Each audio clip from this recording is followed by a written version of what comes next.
Vamos a dar inicio al seminario institucional, que es con el doctor Alex Córdoba, de hecho, asesor del estudiante que acaba de presentar. Alex es investigador titular C del instituto, hizo su doctorado en ecología evolutiva en Sheffield University, UK en 99. Actualmente es nivel 3 del SNI. Fue premio de investigación Jóvenes Investigadores en 2006 y distinción Universidad Nacional a Jóvenes Académicos en 2007. Su especialidad es de ecología, control de insectos, vectores de enfermedades y ecología y conservación de insectos. Alejandro es sumamente productivo, tiene 14 proyectos financiados, 173 artículos publicados con cerca de 5,000 citas, 3 libros y 12 capítulos. Ha graduado 13 estudiantes de licenciatura, 11 de maestría y 12 de doctorado. Entonces, Alejandro, vamos a estar encantados de escucharte. El caso de la enfermedad de Chagas. Gracias, Valeria. Sí me escuchan, ¿verdad? Sí, sí te escuchamos. Estupendo. Y ya Pero se... prende tu cámara porque no te vemos. Oh, Vemos ok. la presentación, pero no a ti. Ok. ¿Y ya está? Ya está. Hola. Perfecto. Hola, hola. Bueno, pues muchas gracias, Valeria, por organizar, por tener aquí todo listo. Miguel, también muchas gracias. Para mí es un gran placer, la verdad, de estar con mi comunidad. Tenía años que no me presentaba al frente de ustedes, aunque sean en estas condiciones, pero bueno, está bonito.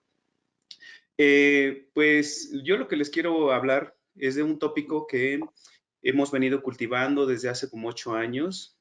Y antes de comenzar, quisiera solamente decirles un poquito de la semblanza de estos tópicos. Y es que, pues antes de esos 7, 8 años, yo tenía este gusanito acerca de cómo podía hacer que mi ciencia, una ciencia básica de esta forma de decirle, pues cómo podía hacerla al brinco de transmitir, poderle dar aplicaciones, digamos, a lo que estábamos descubriendo. Bueno, todo el mundo pues tratamos de darle algún giro a nuestras investigaciones, pero yo quería que esa aplicación realmente tuviera lugar, ¿no?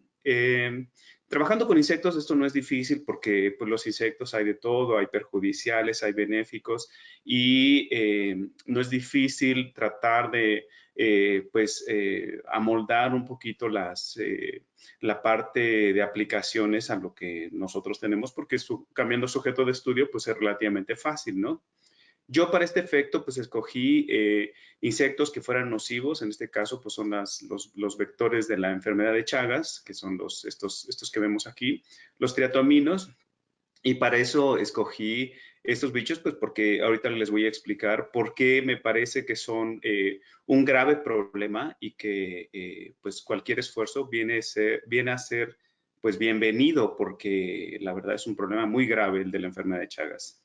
Las zoonosis, pues, son enfermedades transmitidas por animales, una que nos aqueja, que es la que tenemos ahora desde poco más de un año, nos está sufriendo el COVID-19, pero no es la única, hay un montón más. Este contacto con los animales nos hace muy susceptible de tener los patógenos que ellos portan. A veces a ellos no les hacen tanto daño, pero a nosotros, pues, algunos nos vienen a cambiar completamente nuestra vida, ¿no? Más o menos el 75% de las enfermedades emergentes son de este tipo, son zoonóticas. Y más o menos el 60% de las enfermedades infecciosas que ocurren en humanos son de esta característica zoonótica. Más o menos alrededor de, o un poco más de 2,000 millones de casos de enfermedad y alrededor de casi 3 millones de muertes ocurren en todo el mundo cada año. ¿Cómo se transmiten estas enfermedades zoonóticas? Pues bueno, básicamente el principal actor son los vectores, que a menudo son artrópodos, ¿no? Ya lo veremos con el caso de la enfermedad de Chagas, pero quizás el ejemplo más famoso son los mosquitos. No es la única vía, también tenemos pues por ejemplo, patógenos que se transmiten por vía aérea, como son por ejemplo vía los excrementos, otros animales cuyo contacto con ellos pues nos transmiten estas enfermedades, y también el consumo de organismos, como parece que fue el caso del COVID-19. Una de las enfermedades, como les decía, que a mí me interesa mucho y que le he metido muchas ganas con mi grupo de trabajo y otros colaboradores que han sido, híjole, súper ejemplares y que he tenido la fortuna de rodearme de ellos, porque esto no se hace solo, son los vectores que nos ocupan, que son los causantes o los que están participando en la enfermedad de Chagas. La enfermedad de Chagas es una enfermedad típica de zonas rurales, en estos entornos que espero que estén viendo el video. Estos entornos rurales donde hay un contacto muy frecuente con la naturaleza y sobre todo con organismos que se acercan a nosotros, ¿no? El principal actor es esta chinche, esta nos rastrea vía luces artificiales y después de que nos encuentra los pueblos, los lugares donde vivimos, se acerca a nosotros también usando otras pistas, por ejemplo, el olor que transmitimos, el olor de nuestra piel y también muy probablemente la temperatura. Frecuentemente cuando la gente está durmiendo, esta chinche se acerca, pica a la persona y se toma una cantidad descomunal de sangre. No es por el piquete que se transmite el T. cruzi, este animal está lleno de estos parásitos muchas veces, sino es por la popó. En la popó van embebidos justo estos parásitos y poco después de que la picadura tuvo lugar y que se llena tremendamente, el acto reflejo que le ocurre a la chinche pues es hacer popó. Y como ahí van los parásitos, la otra situación que ocurre es que la persona se rasca. Y es con esto que al rascarse toca las heces de la chinche y estas pueden penetrar en la herida donde el animal picó a la persona. Se le dice la enfermedad silenciosa porque puede durar muchos años con relativamente pocos síntomas. Puede durar hasta 20 o 30 años. ¿Cuáles son las características de esta enfermedad? Bueno, pues esta es una enfermedad endémica de América Latina hasta hace unos pocos años. Se encontraba más o menos desde Baja California hasta la Patagonia, gracias a que los vectores, las chinches de la subfamilia Triatomine, pues se distribuyen en todas estas zonas. Hay zonas mucho más aquejadas por la enfermedad porque los vectores son mucho más comunes ahí. Sin embargo, también ha ocurrido, bueno, gracias al cambio climático y otras consideraciones, pues las chinches también se han estado moviendo hacia Norteamérica, especialmente hacia Estados Unidos. Y de hecho, ya hasta recientemente las aseguradoras en Estados Unidos ya han admitido dentro del portafolio de enfermedades a cubrir justo la enfermedad de Chagas, porque ya es un padecimiento local. Antes se decía que era, bueno, era traído por la gente que visitaba otros lugares. De hecho, la enfermedad se ha movido, entre comillas, a diferentes lugares, parte porque justo la gente que viene y visita estos sitios se va enferma, también hay otros tipos de transmisiones, pero básicamente ese es el punto, ¿no? Pero sigue siendo una enfermedad de características latinoamericanas, por así decirlo. Más o menos unas 6 a 7 millones de personas están infectadas en todo el mundo, 10,000 más o menos mueren cada año y 75 millones corren el riesgo de infectarse. Estos números son francamente estimas muy probablemente lejos de la realidad porque los servicios de salud escasamente llegan a documentar con precisión justo estas cifras, pues porque no se tienen los recursos, ni los cuidados, ni vamos, ¿no? Las condiciones en estos lugares, porque son lugares, muchos de ellos, pues francamente, muy humildes, ¿no? Muy pobres. ¿Qué otras características? Ya más aterrizados en nuestro país, más o menos el 85% de los casos de transmisión de enfermedad de Chagas es por la chinche chagásica, la chinche besucona que también le dicen, ¿no? Sin embargo, hay otros factores de riesgo como son las transfusiones, trasplante de órganos, la contaminación, contaminación de alimento, vamos. Tiene 3 fases clínicas. La primera es la fase aguda, dura unos 3 a 6 meses, donde la persona se siente francamente mal, fiebre, fatiga, pérdida de apetito, dolor de cabeza, vómito.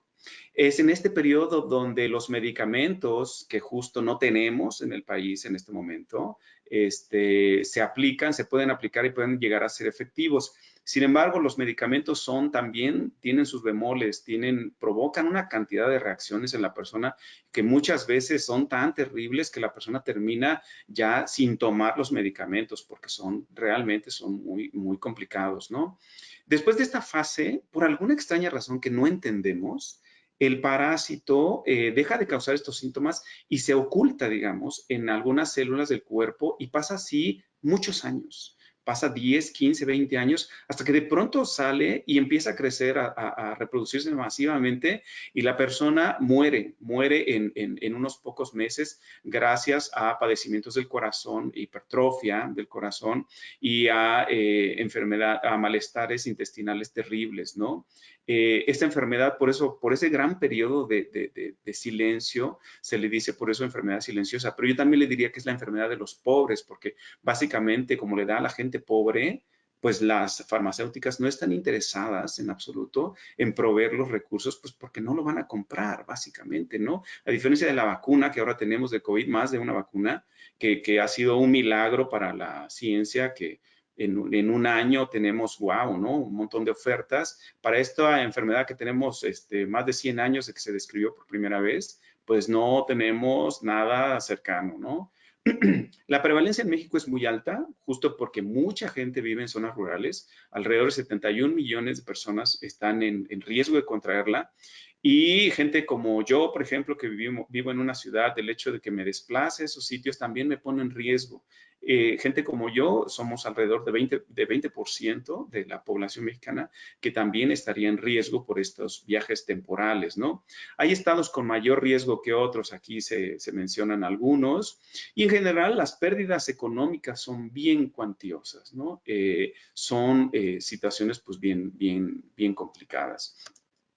Los actores en la enfermedad de Chagas, pues ya lo vimos, son 3, son las chinches, que son hematófagas durante toda su vida, aquí desde los primeros estadios hasta los adultos, ya tienen la capacidad de transmitir el parásito. El segundo componente es el Trypanosoma cruzi, el parásito causante de la enfermedad, y finalmente están los hospederos finales, que somos los mamíferos, tanto domésticos como no tan domésticos, como un tanto más salvajes.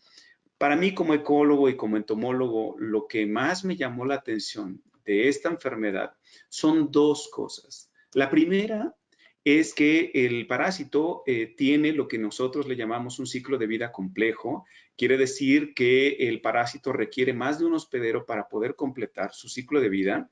Y otra cosa muy interesante, que es que el parásito no se reproduce en aves. Las aves tienen un sistema inmunitario bastante eficiente y bastante capaz porque lisa los parásitos y no les permite reproducirse. Estas 2 condiciones para mí la hacen muy interesante porque generan las condiciones para un fenómeno que le llamamos la manipulación de los hospederos por sus parásitos. ¿Por qué? Porque justo para que el parásito pueda lograr que pasar al siguiente hospedero, al mamífero, por ejemplo, tiene que garantizarse que la chinche pique a un mamífero y no a un ave para que pueda completar su ciclo de vida, ¿no? El hecho de que muera en el ave es un callejón sin salida y esto hace, les digo, las condiciones para estas ideas en la teoría de parásitos y hospederos, la posible manipulación del hospedero, en este caso la chinche, o incluso podría ser el caso del mamífero, por el parásito. Con esto en mente, yo justo traté de ponerlo en el contexto de la enfermedad. Los casos de manipulación de hospederos por parásitos son comunes, sí se han documentado. Aquí, por ejemplo, les pongo un caracolito que ha salido en la literatura Y esto que ayer me decía Valeria, ¿qué onda con este caracol que parece muy funky? Pues efectivamente sí, estos ojos, estas extremidades por las cuales puede detectar la luz el caracol, pues no son naturales, digamos, son larvas de un parásito del género Leucocoridium, que lo que hace es que las larvas se alojan en los ojitos de este caracol y lo que hacen es que llaman la atención de las aves para que éstas vayan y se coman solamente los ojos del caracol. Las regenera y vuelven a tener más larvas que hacen este efecto funky, ¿no? El parásito completa su ciclo de vida dentro del ave y sale en los excrementos del pájaro, los cuales son el alimento de otros caracoles y así vuelven a regresar al ciclo, ¿no? Este es un caso bien fantástico, fascinante de manipulación por parte del parásito al hospedero. Hecho curioso es que, por ejemplo, estos caracoles tienen también un cambio en sus ritmos circadianos, porque ellos no son diurnos, pero cuando están parasitados se hacen diurnos, justo pues para sintonizar su momento con las aves, ¿no? Estos casos de manipulación de parásitos, perdón, de hospederos por parásitos, tiene que tener, para que le llamemos esto, tiene que satisfacer tres condiciones. La primera es que tiene que haber una carrera armamentista de ambos. Para los que no están familiarizados con el concepto, si asumimos que los parásitos y los hospederos son como dos países que están pugnando por el control del otro, porque uno no le haga tanto daño y el otro por hacer la máxima cantidad de daño para garantizar su supervivencia. De aquí viene como la analogía que ha ocurrido en las carreras armamentistas entre países de la Unión Soviética y Estados Unidos en su caso y en su tiempo, pues esa es la forma en que le llamamos. Y la carrera armamentista debe de tener una característica, es que debe de haber costos de la relación entre parásitos y hospederos. La segunda condición es que los parásitos obviamente tienen que afectar la conducta y adecuación de los hospederos. Y finalmente, esta manipulación solo va a rendir frutos si es que los parásitos favorecen su propia tasa de infección y virulencia, donde ellos van a poder ser más efectivos al hacer esta manipulación. Curiosamente, los datos de manipulación, los estudios de manipulación no son tan comunes como se creen y de hecho muchos estudios son francamente anecdóticos. Por lo tanto, tenemos sesgos taxonómicos porque tenemos muy pocos estudios basados en unos pocos grupos animales.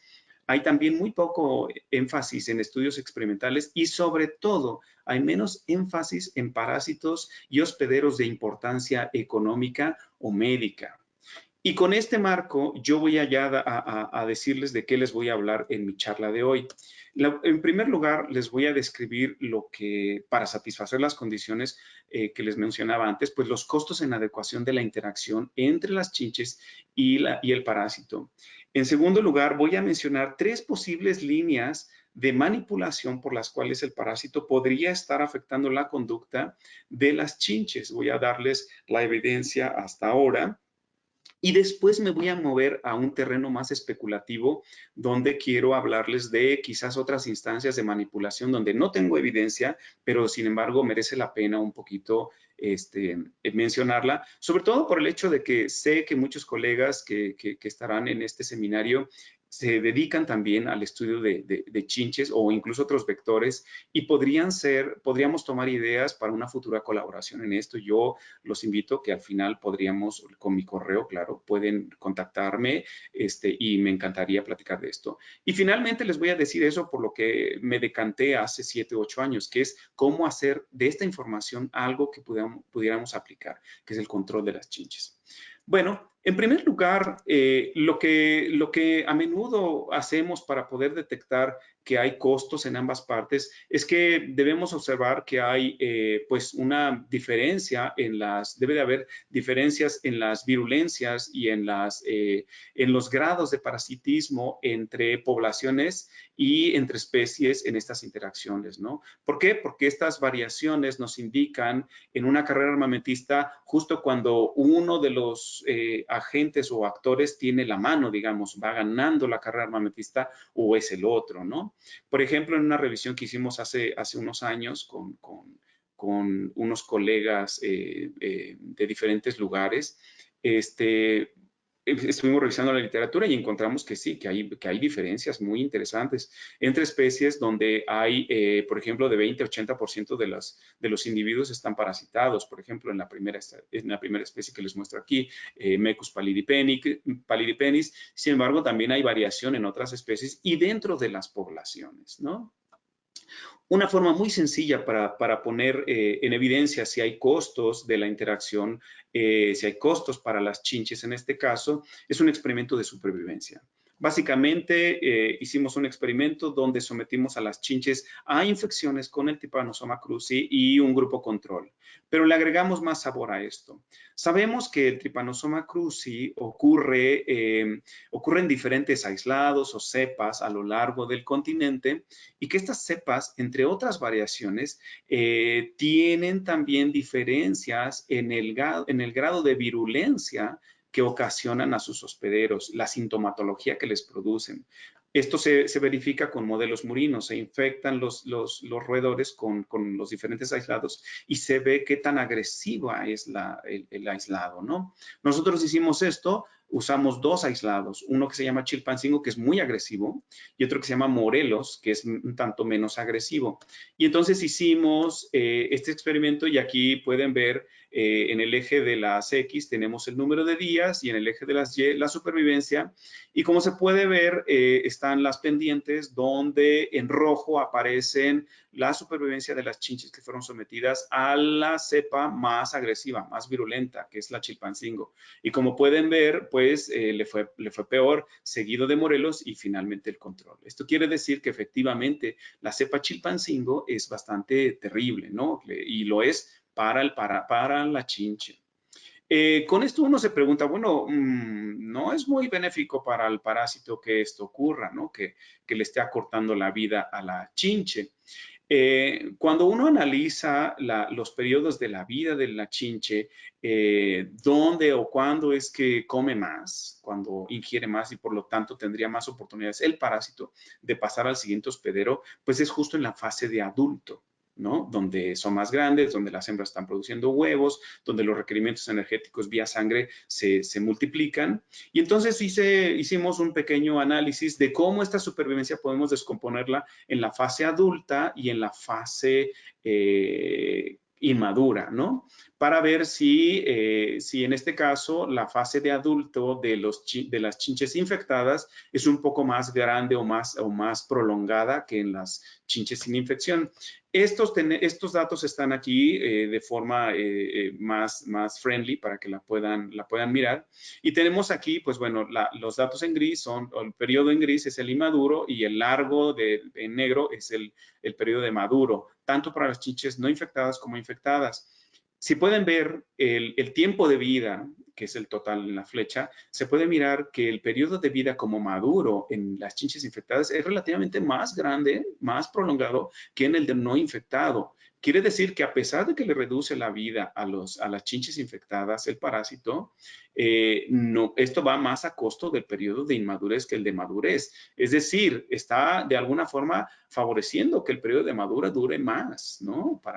Creemos que es por la parte esta de favorecer que pueda pasar a los siguientes hospederos, en este caso los mamíferos, ¿no? Bueno, Esto es para el caso de la supervivencia, pero no es el único, no es el único costo. Hemos medido otro de los costos, es el costo en fecundidad, que es muy obvio, y usando las mismas cepas, comparamos el número de huevos que pusieron las chinches después de las infecciones, y lo que tenemos es que del aislado Morelos, a diferencia de lo que ocurrió con la supervivencia, aquí con la fecundidad, el aislado Morelos es el que produjo menos huevos, las hembras dieron lugar a menos huevos. ¿Qué quiere decir esto? Que quizás hubo una especie de trade-off donde las chinches, quizás por el costo de la supervivencia, pues estaban produciendo menos huevos acá, ¿no? No hubo diferencias en Chilpancingo y en las de sin infección. Esto transportado al terreno, a la escala geográfica, uno diría, bueno, ok, estos costos de las infecciones, ¿cómo se interpretan allá afuera, ¿no? Donde viven estos animales. ¿Será que las chinches infectadas les va peor porque son incapaces de colonizar nuevos lugares, de moverse a otros, de explotar sus ambientes de forma a lo que ocurriría si estuvieran sin el parásito?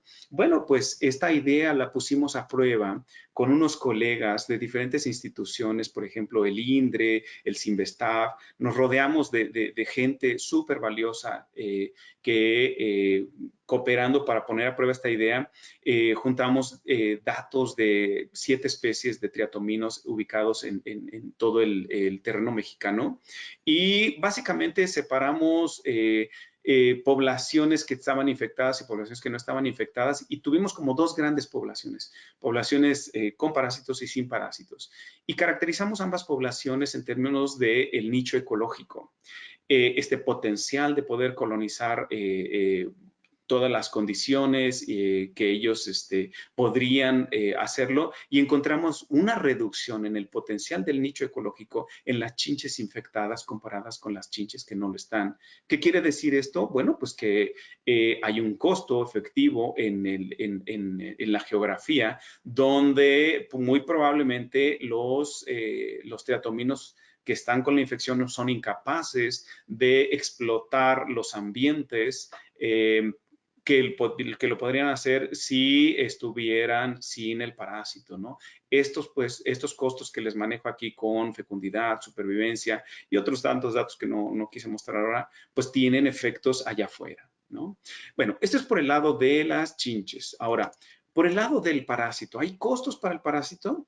Unos colegas brasileños hace unos pocos años ya habían publicado algo, habían dado de comer a las chinches, aquí está el diagrama arriba de las chinches, les dieron de comer los parásitos y estos parásitos les dieron una cantidad conocida y encontraron que hubo una cantidad una reducción enorme, hasta un 80% de mortalidad del parásito en la primera parte del intestino, en la parte anterior. Esta parte es la parte que vendría jugando un gran papel en términos de la interacción, en términos quizás inmunitarios. Nosotros después pusimos a prueba esto y sí vimos que enzimas que participan en la respuesta inmune justo son muy activas en esta zona de la chinche y que quizás son las responsables de esta reducción en la cantidad de parásitos que detectaron estos colegas brasileños. Cuando nos movemos hicimos un experimento para ver en diferentes zonas, en las zonas del intestino, dónde estaban esta interacción más aguda, si nada más era ahí, si ocurría más allá del intestino después de varias horas, después de 3 horas. E hicimos básicamente el mismo experimento con diferentes aislados, ¿no? Entonces, los aislados lo que hacen es que sí tienen efectivamente una gran reducción en el intestino anterior, pero ya después de ahí ya no existe esta mayor disminución. Es decir, el campo de batalla donde ocurre la interacción y hay costos para el parásito es justo al principio del intestino. Más allá, las chinches ya no hacen nada, quizás los costos sean demasiado altos, quizás los parásitos sean súper buenos lidiando ya con las condiciones que siguen en el resto del intestino, pero esto es interesante, ¿no? No tenemos respuestas de por qué nos sigue ocurriendo esta batalla, ¿no? Más allá. Ahora les voy a hablar de, ya dado este marco donde les muestro los costos en adecuación para ambos actores, ahora nos vamos a mover al terreno de la manipulación. Hay varias instancias donde la manipulación va a tener o puede tener lugar. Yo les había hablado en el video que les mostré de que una primera instancia es la luz, ¿no? La luz que perciben las chinches, si ustedes se dan cuenta, en los pueblos frecuentemente pues es esta luz blanca incandescente, ¿no? Creemos que esta luz blanca pues es relativamente reciente, obviamente, en la vida de las chinches, en el humano obviamente, pero en las chinches también, pero ha servido de una pista ambiental para que ellas puedan detectar a las poblaciones humanas en primer lugar. Y entonces hicimos un experimento muy sencillo para poner a prueba esto y básicamente expusimos a las chinches a dos tipos de luz. Una luz como tal, como les decía, incandescente, típica de pueblos, y una luz tipo LED, ¿no? Que tiene características diferentes. Y entonces medimos la respuesta a estos dos tipos de fuentes de luz de las chinches en carácter de infectados y no infectados. Y como pueden ver aquí, a la derecha, las chinches que se orientaron a la fuente de luz incandescente, pues fueron mucho más frecuentes, ¿no? Pero sobre todo, perdón, sobre todo las chinches que están infectadas, ¿no? Entonces, esto quiere decir que sí, que estando infectado el animal, bueno, va a tener fuertes preferencias, va a estar muy seducido por una luz incandescente a orientarse a ellas, ¿no? Y así probablemente pues detectar las poblaciones humanas. No pasa esto con la fuente de luz de tipo LED y esto incluso puede dar pistas para tener aplicaciones, ¿no? Que en todo caso sería, bueno, pues usar fuentes de luz alternativas para que las chinches a largas distancias no tengan esta preferencia por acercarse a las comunidades humanas. Otras dos fuentes de posible manipulación es la actividad que tienen las chinches, qué tan activas son cuando están eh, expuestas al parásito, cuando están infectadas, y el atractivo que resulta del olor que emanamos de la piel a las chinches, ¿no? La actividad, pues uno esperaría que como estas chinches andan por ahí buscándonos, justo las chinches cuando estén infectadas van a ser mucho más activas. Y aquí un estudiante en su tiempo, Lupita Ramírez, vino a hacer este estudio, un estudiante de licenciatura muy buena, Lupita. Lo que hizo fue un experimento donde a las chinches sin infección y las infectadas le comparamos las distancias que recorrieron cada cierto tiempo, en este caso 20 segundos, y encuentra que sí, que efectivamente las chinches infectadas son mucho más activas, se ponen súper, entre comillas, súper locas por buscar lo que creemos son las fuentes de alimento. Esta misma estudiante lo que hizo fue que analizamos los compuestos que caracterizan la piel del humano, especialmente la cara. La cara tiene una serie de componentes volátiles que despiden un olor muy característico y que es un lugar donde de hecho a la chinche le gusta mucho picar, ¿no? Ella hizo estas combinaciones y puso combinaciones para ver si tenían las chinches eran atraídas a estas fuentes en comparación en dos contextos, olor tipo humano, estos olores que les digo que caracterizan la piel del humano, el olor de un coespecífico, otra chinche, y el agua como un control. Y teniendo dos grupos, los infectados y los que están libres de infección. Y encuentra que las chinches infectadas, bueno, se van son mucho más comunes que se vayan a las fuentes estas. Les afina de alguna manera la infección el poder detectar estas fuentes de olor. Y sobre todo, pues eso, como les decía, en carácter de infección, ¿no? Eh, eh, la siguiente instancia son las preferencias sanguíneas. Como ya les decía, bueno, pues está este hecho, ¿no? De que están las chinches perdón, los parásitos que no sobreviven dentro de una ave, ¿no? Que las aves las lisan. Esto generaría una fuerte selección por parte del parásito para que su chinche se oriente más por sangre de tipo mamífero, ¿no? Entonces pusimos a prueba estas ideas exponiendo a las chinches a las fuentes que son de mamífero, en este caso ratón, y gallina, que sería el caso de las aves, ¿no? Y probamos las chinches atraídas y también nuevamente las que están infectadas y las que están libres de infección. Y lo que se ve es que las chinches que se orientan más por el mamífero y sobre todo las chinches que están infectadas, ¿no? Esto, de nuevo, es bien interesante, pues tiene sentido, no quieren irse con un ave porque no, ahí no van a sobrevivir los parásitos. Y por otro lado, también lo que encontramos es que cuando mide uno la talla, cuando le mide uno qué tan bien le fue a la chinche después de haberse alimentado con estas dos diferentes fuentes, pues les va mejor en general con el ratón, o sea, con el mamífero se alimentan mucho mejor.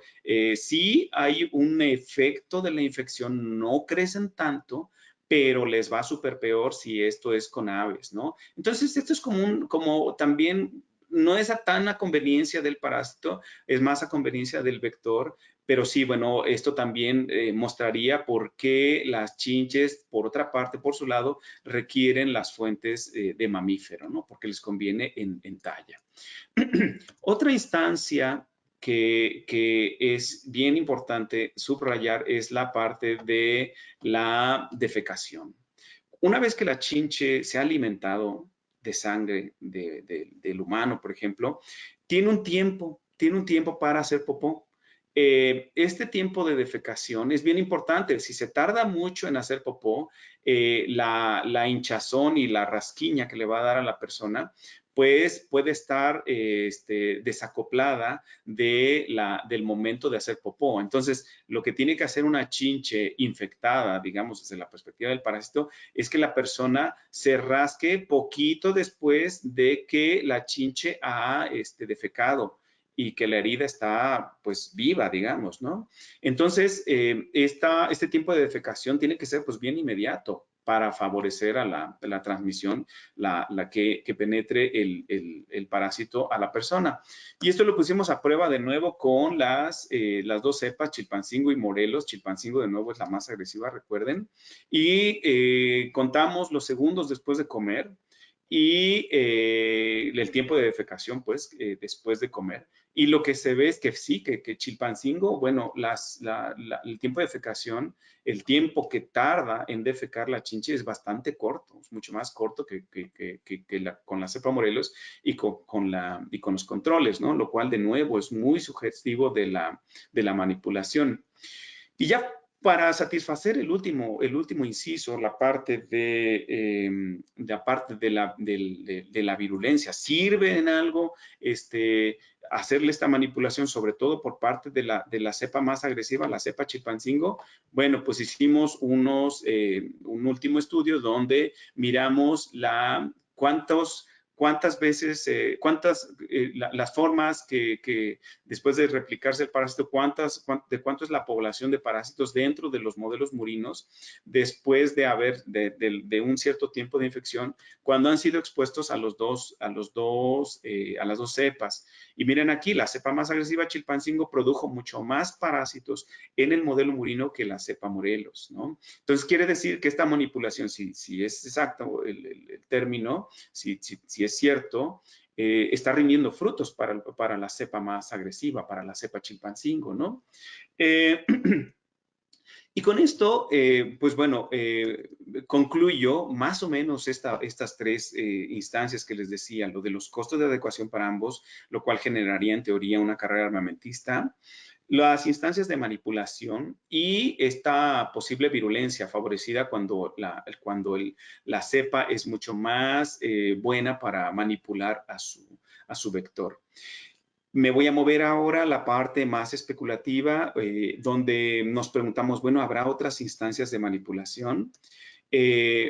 Hay varias ideas que se me han ocurrido de cómo podríamos poner a prueba otras instancias de manipulación. Por ejemplo, la persona se pasa 3 a 4 meses en cierta fase, en la fase aguda, y después viene una fase mucho más, muy extendida, donde el parásito no le causa grandes riesgos, sin embargo está en el torrente sanguíneo, sin embargo es infectivo, o sea, sin embargo, si la chinche se alimenta de la persona, va a tener parásitos en su torrente sanguíneo, ¿no?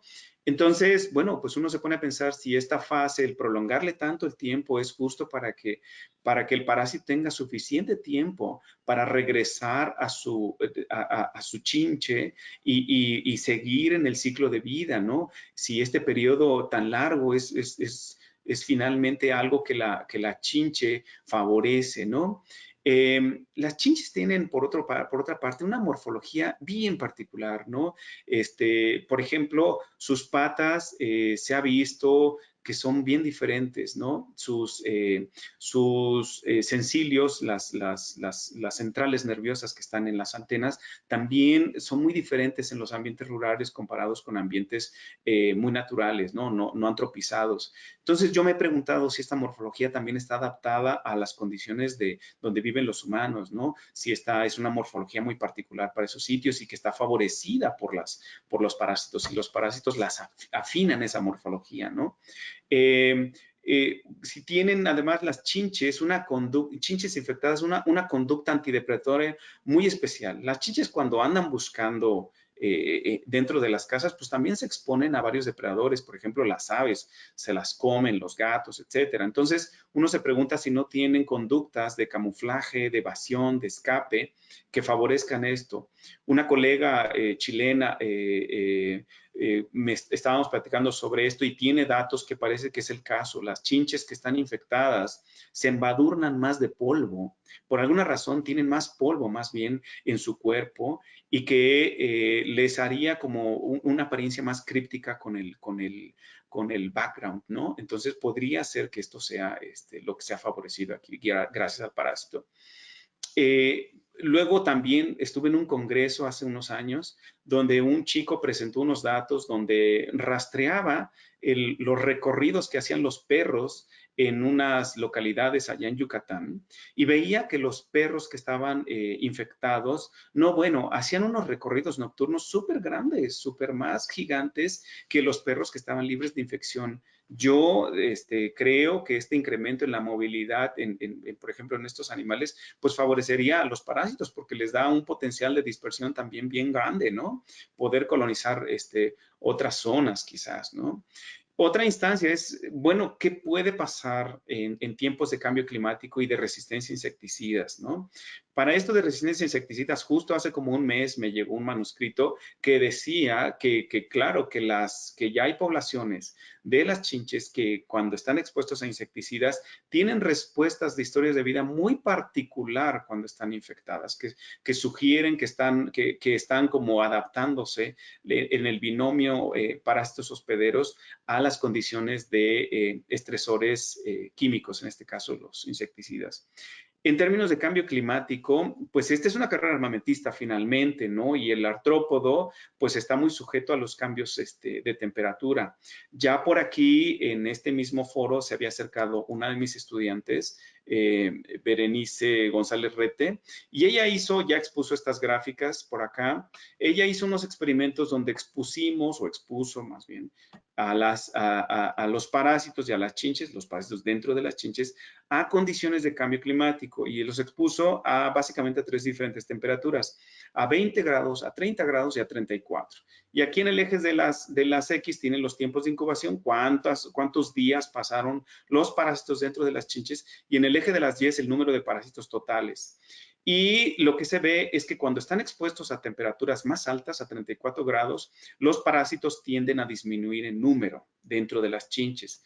Estos son malas noticias y en el lado de la izquierda es para la cepa Morelos, y el lado de la derecha es para la cepa Chilpancingo.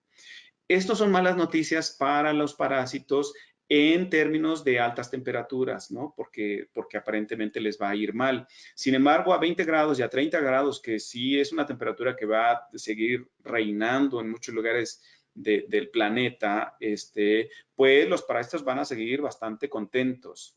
Pero los parásitos están embebidos en el vector, ¿no? Entonces, ¿qué pasa con los vectores? En esta gráfica es lo mismo, las chinches ahora, sus respuestas en supervivencia en el eje de las Y, expuestas a diferentes temperaturas. Tenemos las diferentes temperaturas, 20 grados en la izquierda, 30 grados al centro y 34 grados a la derecha, y los tres diferentes grupos: control, libres de infección; morelos, un gris un poquito más oscuro; y definitivamente muy oscuro, la cepa Chilpancingo, ¿no? Estas chinches, lo que se puede ver es que cuando las temperaturas rebasan los 30 grados, las noticias no son nada buenas para ellas, ¿no? Las chinches mueren, les va bastante mal, ¿no? A diferencia de la gráfica pasada, donde a 30 grados no le iba tan mal al parásito, aquí a 30 grados le está yendo francamente mal infectados. Estas son buenas noticias, si se puede decir, para la enfermedad de Chagas en condiciones de cambio climático, ¿no? Y estas dos gráficas, bueno, nos han provocado un revuelo con algunos otros colegas porque no es lo que se observa para otros vectores, por ejemplo, mosquitos, ¿no? Mosquitos sí, con cambio climático parece que nos va a ir bastante mal, ¿no? Pero aquí parece que las condiciones no son tan terribles, ¿no? Con esto dejo esta segunda gran sección y me paso a la parte que les decía, que me hacía mucho reflexionar de cómo combatir, cómo usar esta información para exponerla a aplicaciones, ¿no? ¿Qué hacer para que nuestros colegas, nuestros connacionales, nuestros paisanos no sigan muriendo de esto, ¿no? Porque pues es bien triste, ¿no? Finalmente, esta es una enfermedad gravísima, ¿no? Aquí les pongo, bueno, las condiciones o el tipo de situaciones de control que deberíamos ejercer cuando no existe todavía la infección, ¿no? Y básicamente lo que se requiere es el control del vector, ¿no? Existen otras, dependiendo del tipo de transmisión, pues se deben de adquirir tomar otras medidas, pero la fundamental, que yo creo que es fundamental, es el control del vector. No tenemos que permitir que la gente se infecte para que tomemos riendas en el asunto. Es decir, por ejemplo, más allá de producir vacunas y etcétera, yo creo que el problema más bien tiene que aterrizarse a este nivel: el control del vector, el control de la chinche. El control de la chinche básicamente tiene dos mecanismos. Tiene básicamente un mecanismo, que es el uso de insecticidas. Sin embargo, ya hay muchas poblaciones que han desarrollado resistencia y esta ya no es una medida. Con algunos colegas de la Universidad de Chiapas, hemos desarrollado una tecnología que básicamente es una trampa, que esta trampa seduce con fuentes de olor que están dentro de ella, seduce a las chinches para tratar de atraerlas y atraparlas. Esta trampa ya está terminada, la patente vía nuestra oficina de patentes de la UNAM ya está en trámite, y básicamente se debe de poner semienterrada y atraer a las chinches, quedan atrapadas por su propio peso, caen dentro de estos lugares, y tiene la trampa una pantalla que nos permite ver cuántas chinches están dentro, incluso si siguen vivas. Y ahora estamos con algunos ingenieros pues viendo cómo adaptarle un sensor que nos mande información en tiempo real a celular, a una aplicación en el celular, que nos diga que efectivamente ahí ha caído una chinche, ¿no? Esta trampa lo que requiere ahora y que estamos desarrollando son los volátiles, las fuentes de olor que hagan que la chinche vaya para allá y quede atrapada dentro de este aparatito. Este aparatito lo hemos podido ya ofrecer a algún par de empresas y están interesadas, les parece un producto, pues sí, de interés. Y el año pasado corrimos con muy buena suerte porque tuvimos un apoyo bien bueno de dos agencias de investigación, dos agencias financiadoras. Una, la sempiterna CONACYT, discutida y todo eso, pero bueno, a nosotros nos apoyó con cerca de 3 millones de pesos para desarrollar entender los volátiles que las chinches tienen y que hacen que se atraigan entre ellas, ¿no? Porque ellas viven en grupos, ellas se alojan en las casas, se esconden y tienen ahí mecanismos por los cuales se atraen entre ellas y que podrían usarse para cebar estas trampas. La otra agencia es el Context, una organización que está basada en el convenio que existe entre el consorcio de la Universidad de Texas, todos estos campus de Texas, y el CONACYT. Ellos también nos apoyaron muy generosamente para ver si esto, de nuevo, trabajar con los volátiles, pero sobre todo trabajar con los volátiles en condiciones de cuando la chinche está infectada. Queremos saber si los volátiles, la naturaleza y la cantidad de ellos cambia cuando se tiene el carácter de infección. Estos apoyos comenzaron en diciembre, enero, por ahí así, y nos dio chance de contratar gente, etcétera, gracias a que esto se desarrolla en Chiapas. En Chiapas, afortunadamente, están trabajando con las medidas sanitarias, obviamente, con poca gente, pero están trabajando, ahí tengo un postdoc que está en el laboratorio desarrollando los volátiles, los estudios de los volátiles, David Alavés, junto con el doctor Leopoldo Cruz del Ecosur, y están desarrollando los experimentos y los estudios químicos de los volátiles, ¿no? Y les quiero ya para cerrar poner unos pocos resultados que son bien inspiradores para nutrir esta tecnología.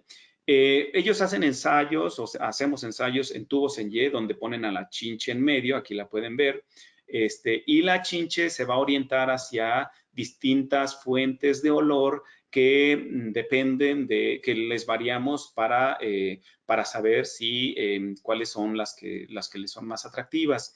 En este caso, se están midiendo el número de insectos que son atraídos aquí en el eje de las Y's y los diferentes combinaciones de compuestos o compuestos que atraen o sirven para atraer a las chinches.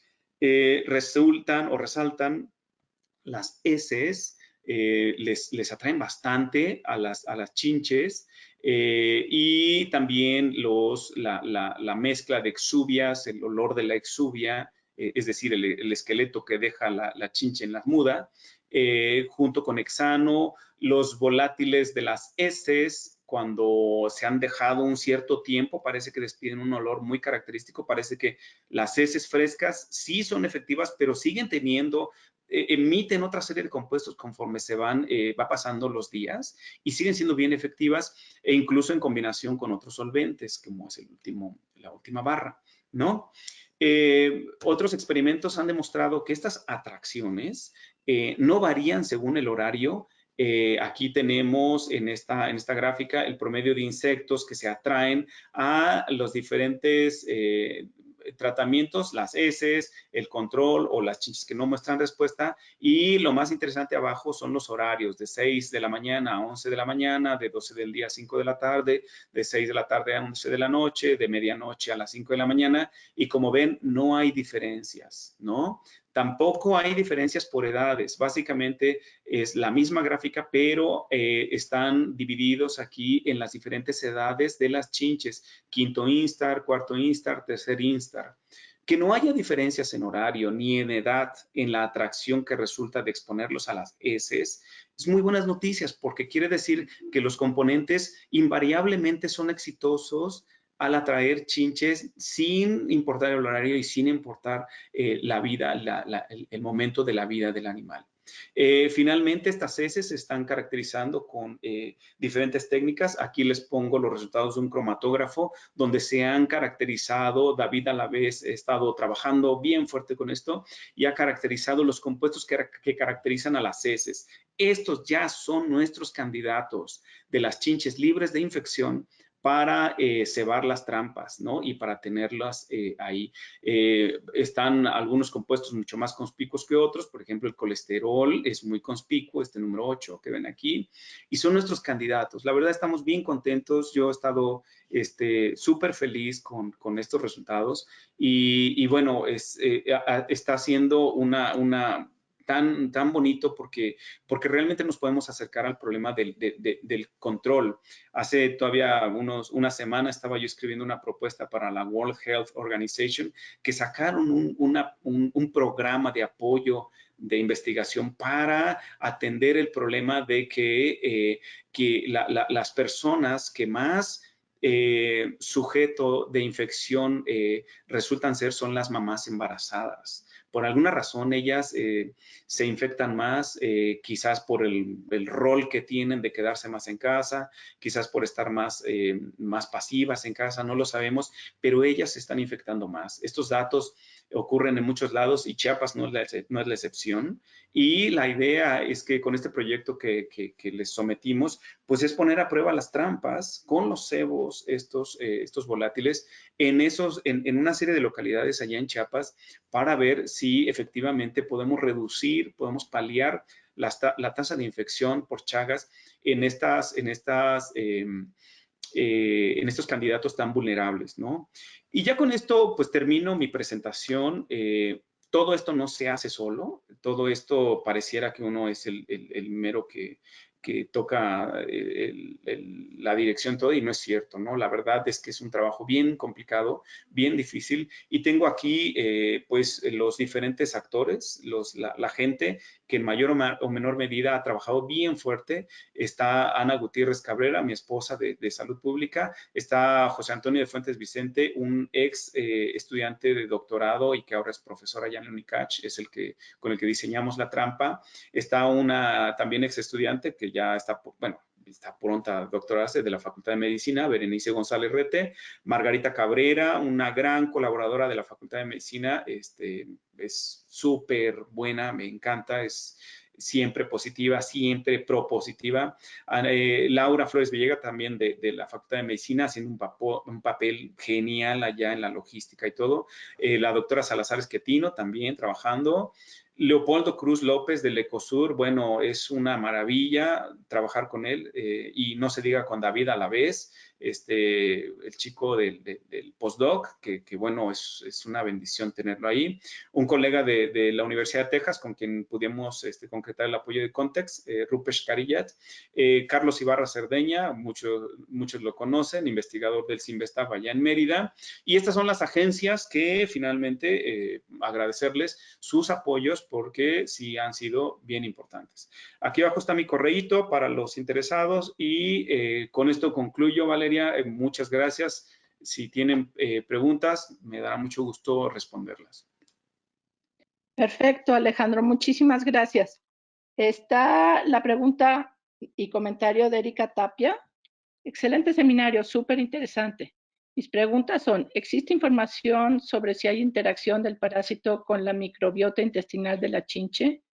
¿Y cuáles son las posibles causas que explican su reducción en el intestino anterior? Oye, Erika, pues sí, le diste a una pregunta bien buena. Sí, efectivamente sí hay cambios en la microbiota. Como el T. cruzi se aloja con una cantidad de compañeros ahí en la panza de la chinche, pues sí hay efectivamente cambios. No sabemos si para bien o para mal, cómo le trastorna, porque sí hay cambios en la comunidad de agentes que están ahí, de todo. Pero sí, efectivamente hay cambios. No sabemos, que eso está muy bonito y qué bueno que lo mencionas, si estos cambios en la microbiota ocurren en las diferentes zonas del intestino, ¿no? Yo lo que he leído es que toman el intestino en general y le ven los cambios, ¿no? Pero no sabemos si hay cambios a lo largo del tracto. Yo pienso que sí, que deben de existir y que sí. Ahora, parece que lo que es bien interesante es que hay presencia de bacterias que más bien que cuando existe la bacteria, cuando existe, por ejemplo, E. coli o Serratia marcescens, sí hay efectos en el éxito del Trypanosoma cruzi, ¿no? Entonces, parece que es una interacción tanto inmunitaria por parte de la chinche como de la acción de las bacterias que no favorecen la presencia o el éxito del T. cruzi en la panza de la chinche. Muy bien. Luego está Elvira Rivera Muñoz. que pregunta cuántos volátiles utiliza. No sé si la Chinche o ustedes para probarlo.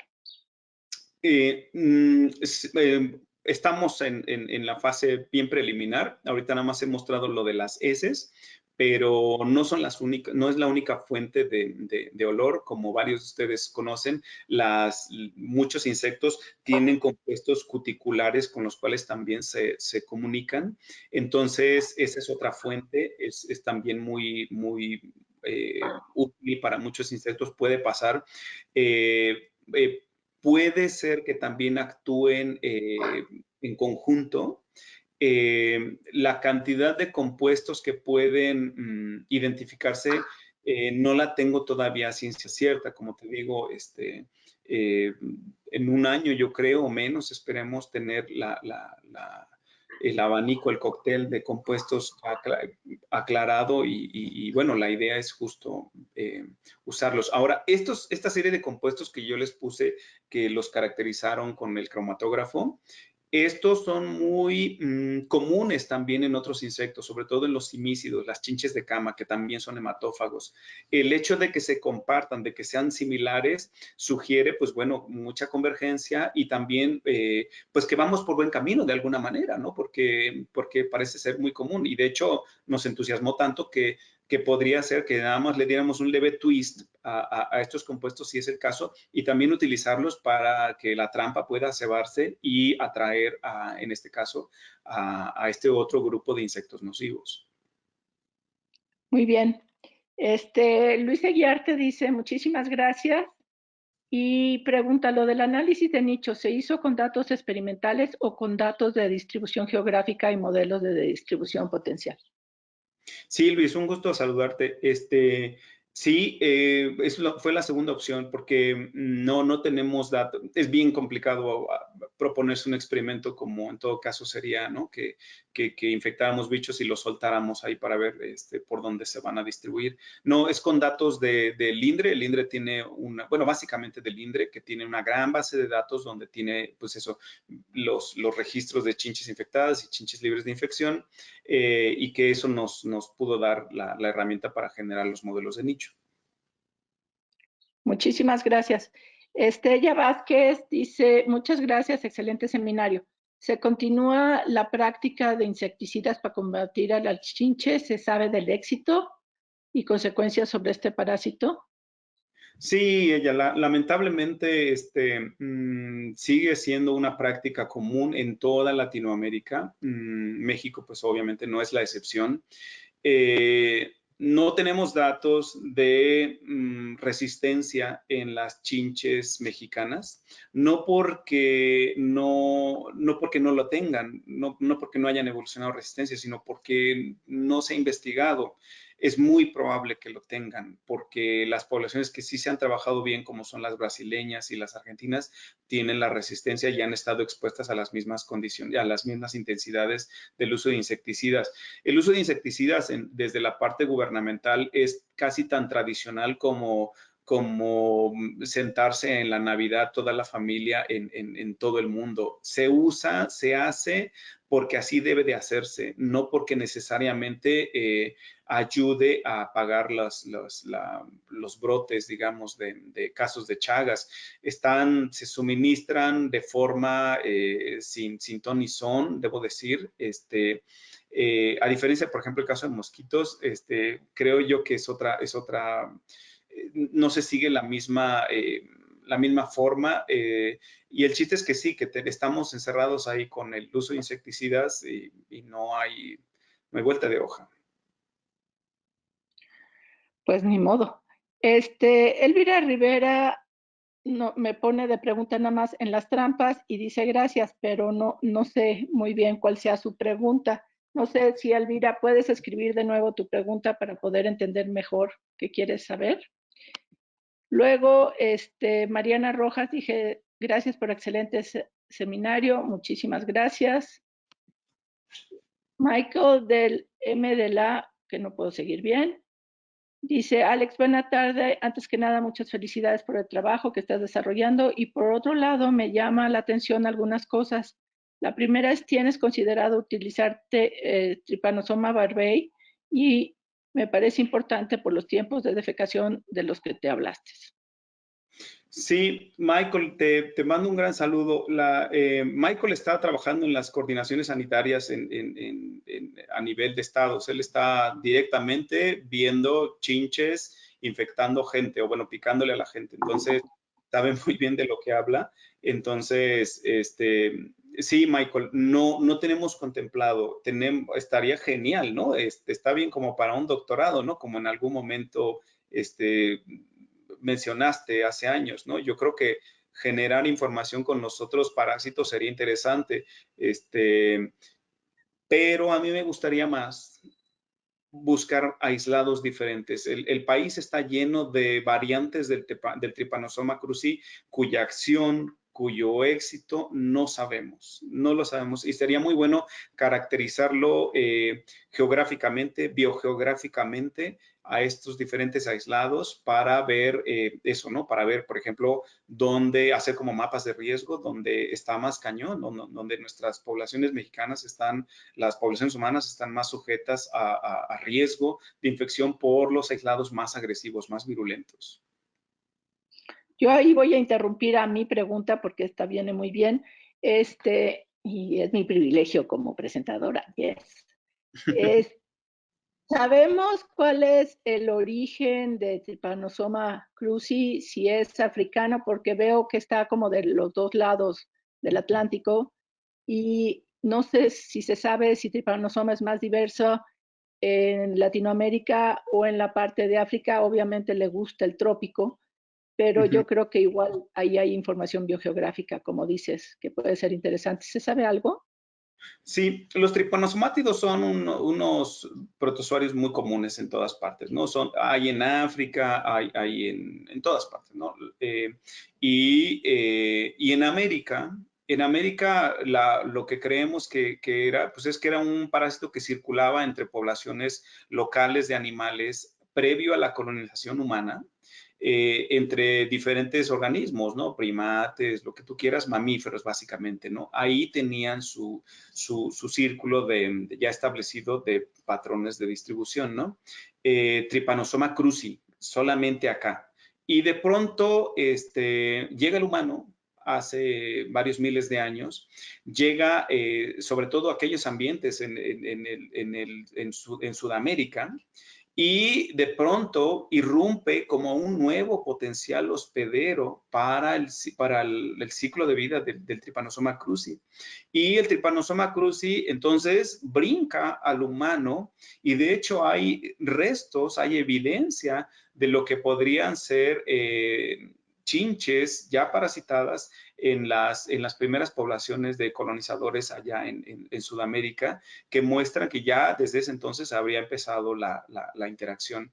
No sabemos, que yo sepa, bueno, no es mi área, ¿no? Pero, y me puedo equivocar, pero que yo sepa, no hay información sobre la diversidad genética, si eso es lo que me preguntas, Sí. entre diferentes grupos de tripanosomátidos. No lo tenemos. Sí hay análisis biogeográficos ya de la evolución, de la colonización, de cómo están distribuidos los T. cruzi en Sudamérica, ¿no? Pero acá ha habido muy poca gente, y es un campo bien abierto.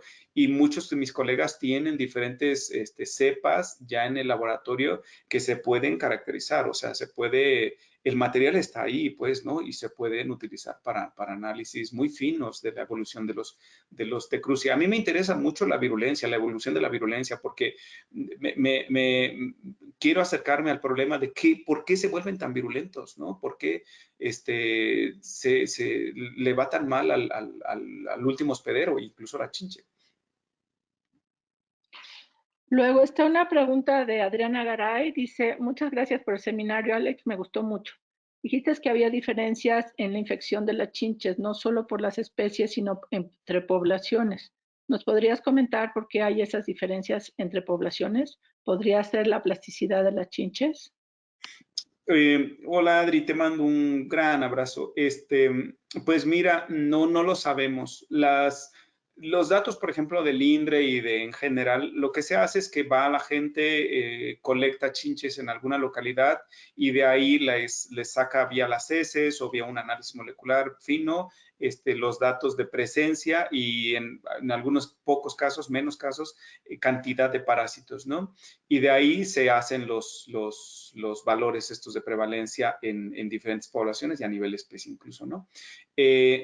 No tenemos idea por qué, de nuevo, a grosso modo, pues podría ser que la carrera armamentista de pronto le da el as o tiene el as a alguno de los dos agentes y va a tener como resultado quizás que la chinche se infecte menos, quizás evolucionan mejores mecanismos de control o los parásitos se vuelven bastante eficientes para explotar a la chinche. No lo sabemos. Nosotros tenemos estudios nos hemos acercado por ahí con estudios de inmunidad de las chinches.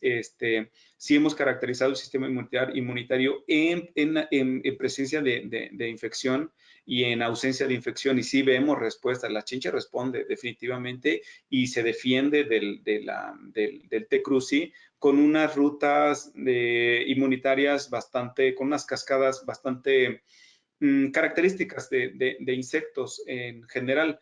Eh, hay interacciones bien interesantes. El T. cruzi, cuando está en presencia de otras infecciones, la chinche, cuando se enfrenta con otras infecciones, por ejemplo, de hongos, el T. cruzi se pone peor, o sea, el T. cruzi crece cañón. No sabemos si es porque evidencia que se le puede morir la chinche y por eso se pone a reproducirse como puede, lo mayor posible, o porque tiene por ahí mecanismos de competencia con estos otros patógenos, no lo sabemos.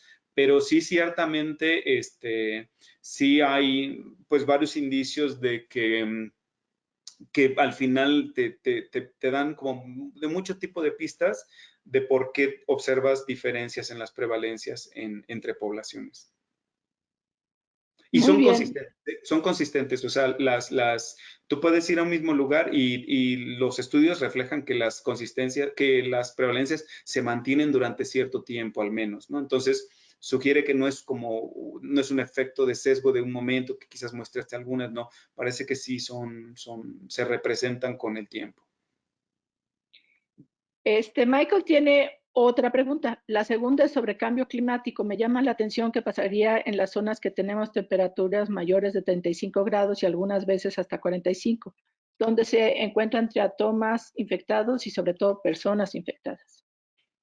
Sí, Michael, mira, hace como 2 años antes de la pandemia, nos reunimos varios colegas que teníamos datos de efectos de cambio climático en las chinches y no tuvimos un acuerdo de bien a bien porque también por ahí ellos tienen algunos datos que sugieren que sí les podría ir muy bien a las chinches en lugares de mucho calor. Los colombianos, algunos grupos de colegas colombianos sí tienen algunos datos que sugieren algo diferente a lo que nosotros tenemos y fue una discusión ahí muy bonita, muy animada y al final decidimos pues eso, cambiar de tema porque no teníamos un consenso. En el caso de lo mexicano y con estas situaciones de T. cruz y los aislados que tenemos y esta especie, porque tú sabes que no es la única especie de triatomino, si ocurren estas cosas, ¿no? Habrá que ver, no es la única especie, no es el único aislado. Yo creo que debe de haber decenas de aislados en todo el país, ¿no? Y que van a tener probablemente respuestas diferentes, ¿no? Palipenis tiene una distribución muy particular, entonces, digo, los aislados Chilpancingo y Morelos vienen de zonas bien calurosas. Chilpancingo es una zona bien caliente, ¿no? Entonces, también hay que ver, ¿no? Qué pasa con otros ambientes. Sabemos que a altitudes más altas en general la virulencia baja, ¿no? O sea, conforme te vas a lugares arriba de los 600 metros, que ya son un poquito más frescos, por alguna razón las virulencias son más bajas, ¿no? Esos son datos que sacó José Antonio de Fuentes y está bien interesante, hay más interacciones, ¿no? No sabemos a qué se debe. Oscar Carmona te dice felicidades y pregunta si el tiempo de vida de los triatómidos se reduce en condiciones de temperaturas pronosticadas para el futuro. O sea, se Sí, parece mucho a la pregunta anterior. sí, sí, sí. Trypanosoma crucis se adaptará a nuevas posibles estrategias de manipulación del vector para mantener su potencial infectividad y con ello su permanencia. Entonces, pregunta, aumentar actividades de teatrómidos, diurnos versus nocturnos, aumentar el hábito de picadura, reducir el tiempo de defecación, o sea, hay incrementar su fecundidad, o sea, hay muchas estrategias posibles con fines de detectar las actividades de riesgo de la población humana. Seguro, pues sí, hay que corroborarlo. Nosotros nada más metimos bueno, Berenice solamente metió a los bichos a las cámaras estas ambientales con temperaturas diferentes, pero no miramos nada de actividad ni nada, ¿no? Pero yo creo que eso debe de generar, pues eso, otros estudios que nos ayuden a entender eso. Los bichos, sabemos que con el cambio de temperatura, los bichos son más activos, son más móviles, ¿no? Eso lo vas a tener. Sin embargo, el T. cruzi lo que les produce, por ejemplo, es que les da una especie de fiebre. Las chinches suben su temperatura. No sabemos por qué, o sea, creemos que es una respuesta adaptativa para tratar de apagar la infección. Pero suben su temperatura, pero ellas mismas se van a lugares sombreados, ¿no? Y se vuelven menos activas. Eso lo sabemos con Rhodnius prolixus, la chinche que está en Sudamérica, pero no sabemos qué está pasando con estas. Entonces, pues no, son campos bien bonitos. La verdad es que son posibles temas de tesis que, híjoles, sería fascinante tener chicos que trabajaran con eso. Yo creo que sería padrísimo que te puedan dar todas estas preguntas, porque hay unas muy buenas que yo creo que abren ideas a tu grupo de trabajo. Luis Eguiarte pregunta, de la parte experimental del nicho, pensaba en obtener curvas de tolerancia y óptimos de temperatura, humedad. Otra vez, regresando a todo esto de el rango del nicho en cámaras de crecimiento, o sea, manipular mucho más las variables en tus cámaras de crecimiento. Yo creo que Sí. es buena idea. No, estamos sobre los límites térmicos, estamos sobre los rangos de tolerancia. En el laboratorio hemos estado desarrollando líneas de investigación ya con meterle cañón a entender los cambios ambientales en temperatura y cómo le afectan a los bichos y en cuáles son sus nichos de tolerancia térmica para entender estos bichos con y sin infección. Eso me gustaría mucho. Y para allá vamos. Por ahí ya hay datos con triatominos en otras especies, pues, colegas de Argentina que están generando información bien bonita, bien brillante además, porque nos da pistas para entender esto. Palidipenis raramente llega a encontrarse a 34 grados. Esa es una de las cosas en los ambientes, ¿no? Cuando nosotros lo sometemos a los 34 grados, pues sí, le pega, ¿no? Está mal y le pega peor, hace sinergia con la infección. Entonces, eso puede explicar también por qué no encontramos a las chinches o se vuelven menos virulentas cuando están infectadas arriba de los 600, 700 metros que lo hemos hecho allá en Chiapas, porque las temperaturas son de otra magnitud, ¿no? Entonces, esta interacción de temperatura e infección definitivamente la tenemos que rastrear y por ahí, pues eso, ¿no? Este proyecto nos va a servir estos fondos que nos dieron nos van a servir para seguirle por ahí. Tienes muchísimas preguntas, no sé hasta qué horas vas a querer contestar, pero has generado gran interés. Irving Jesús May pregunta, interesantes trabajos. Una pregunta, ¿los semioquímicos de la trampa serían selectivos para los triatómidos o en general o por especie? Irving, un gusto saludarte. Nos conocemos nada más por los artículos. Tú sabes, Irving, que estos semióticos van a tener un espectro relativamente general para los triatóminos. Esa es la idea. No nada más palidipenis. La idea es acercarse a dimidiata, etcétera, ¿no? Lo que tú quieras. Porque muchas especies ocurren de forma simpátrica, ¿no? Ese es el punto. Entonces, yo lo que creo es que debemos de ampliar el espectro, ¿no? Y ahorita estamos en la fase de la caracterización. Yo te invito a trabajar con nosotros, de verdad que es un terreno bien fascinante. Y caracterizar las rutas que tú has estado trabajando, los que están sometidos a evolución con los insecticidas, ¿no? Que ahí también tendríamos que ver, yo creo que ha cambiado también la química de ellos, ¿no? Entonces, ahora que tengamos ya afinadas los compuestos, podemos meter a los chinches en carácter de infección, las que han evolucionado resistencia, las que no, etcétera, ¿no? Porque yo creo que los volátiles, los compuestos están variando, ¿no? Entonces, porque no es trivial, porque tú sabes bien, la vida que tienen estos compuestos dependen también de las temperaturas.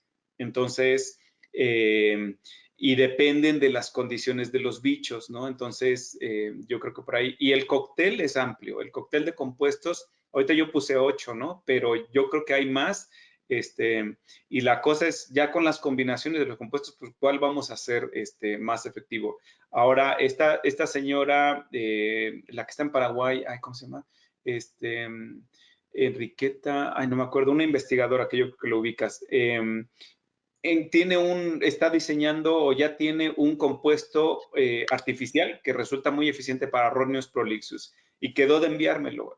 Quedamos de reunirnos el año pasado, pero vino la pandemia y nos íbamos a reunir allá en Paraguay justo para discutir estas cosas y cómo ponérselas a Paliripenis, pero bueno, no pudimos. Y también eso nos abriría otra posibilidad, quizás cortemos caminos si es que resulta que es muy atractivo para los triatominos mexicanos.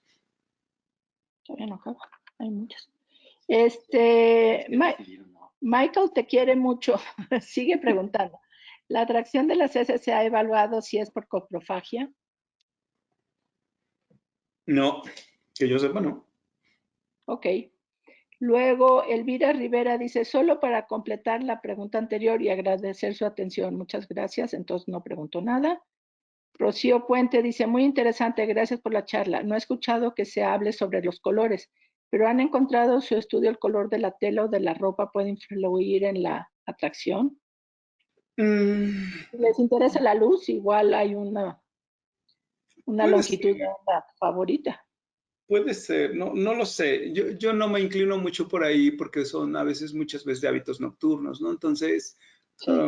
no me iría mucho por ese lado. Yo creo que hay que yo creo que básicamente son los olores que tenemos las personas y la emisión de CO2.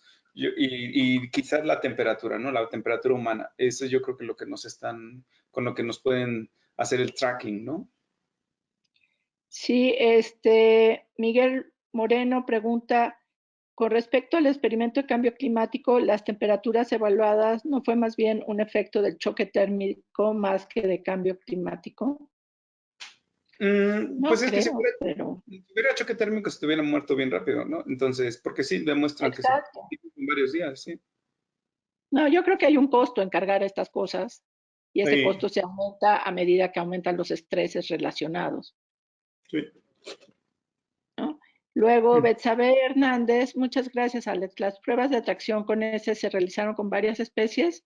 Si la respuesta es no, ¿crees que aislar el compuesto atractivo de las heces de la misma especie podría ser funcional para el resto?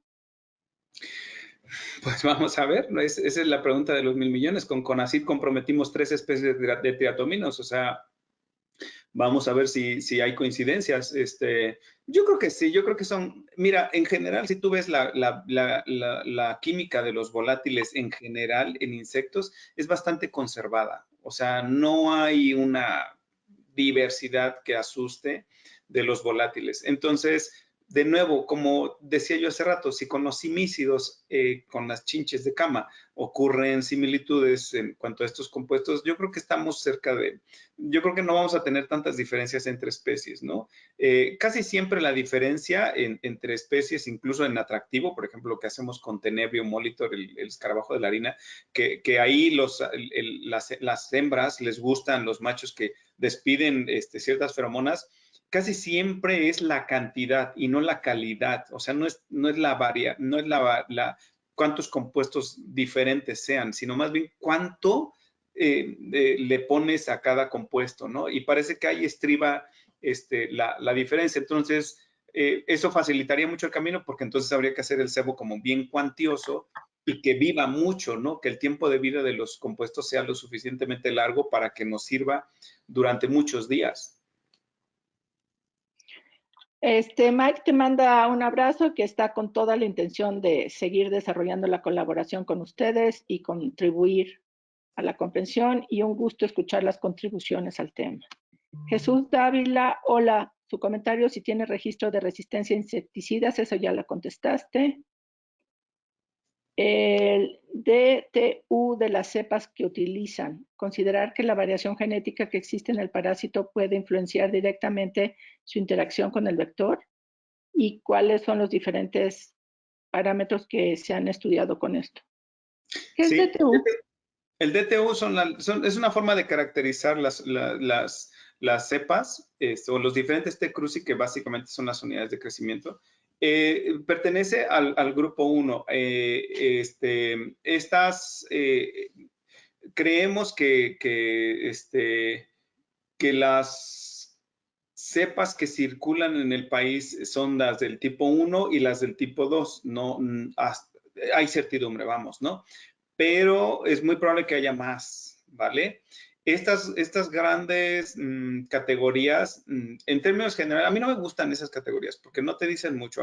Yo prefiero irme por el lado de las virulencias, porque yo creo que sí, esas son mucho más funcionalmente más enriquecedoras, creo yo, porque a mí me interesa la parte de qué tanto daño hacen, ¿no? Entonces, por ahí yo lo veo así, ¿no?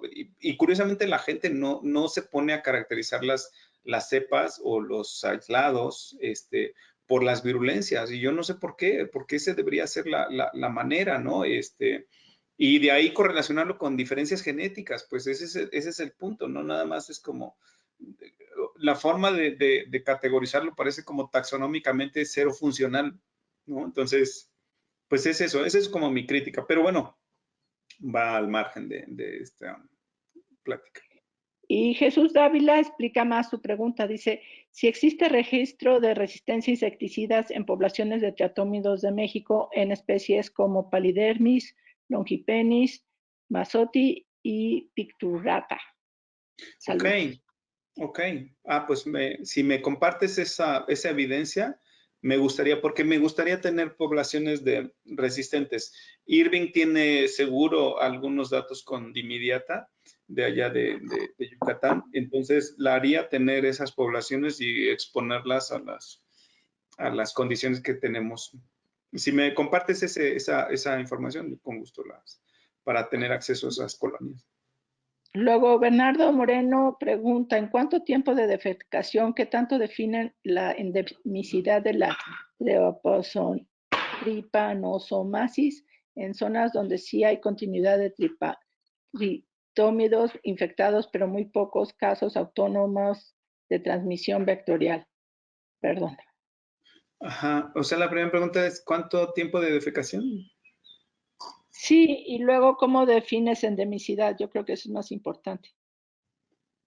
Endemicidad, pues no tengo una definición de endemicidad. Yo lo que digo es que, pues los triatóminos, su origen y su distribución es básicamente americana hasta el norte de México, ¿no? Esos son los patrones de endemicidad. Este, Hay especies que tienen amplias distribuciones, Dimidiata, por ejemplo, Rhodnios prolixus, y otras que están bien centradas en algunas zonas, de hecho, el cambio climático está modificando los rangos de distribución de muchas especies. Ya te digo, como decía al principio, hay ya especies que ya colonizan, ya entraron a Estados Unidos y ya es un peligro allá. Ya antes se quejaban de que eran los spring breakers que venían, se infectaban, se regresaban o otros visitantes, pero no, ya tienen sus poblaciones de chinches. Yo estuve en Texas, ahí en la frontera, hace 2, 3 años, y sí, ya tenían casos en los pueblos, ya perros con chagas, etcétera. El doctor Dumontiel también en Luisiana ya ha detectado varios casos de chagas en animales, básicamente. Entonces, el círculo está ahí, con roedores, con pues varios mamíferos. Ya finalmente Rocío Puente dice muchísimas gracias, y sería genial que te manden todas estas preguntas Sí, por impresas favor. o en algún documento. Sí, sí, y ¿saben qué? Colaboraciones, a mí me Debes- encanta trabajar con grupos así, estaría bonito. Sí, Entonces, ahí está mi correo. obviamente hay mucho interés. Felicidades, Gra- Alex, por un gran seminario. Ok, pues estamos en Estamos- contacto. Un abrazo a todos. Gracias. Bye. Bye.